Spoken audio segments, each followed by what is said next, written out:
how to log in into Kayo Sport account. Hey guys, welcome back to this YouTube channel. Today I will show you that how can you log in into Kayo Sport account. So let's get started. On this process, at first you'll have to open any browser on your system, and after you open the browser in this hospital, you'll have to type for Kayo Sport, and from there you'll be able to see such interface. And now from this official site of kayosport.com.au, you'll have to go to the option login. So simply tap on this login option.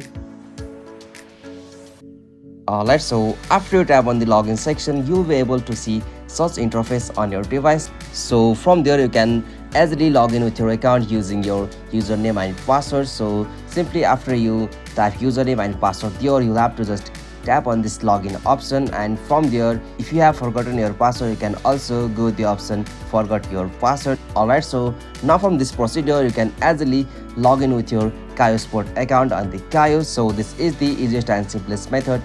Hope you found this video helpful to you, and please don't forget to subscribe my YouTube channel for more quick and short tutorial like this.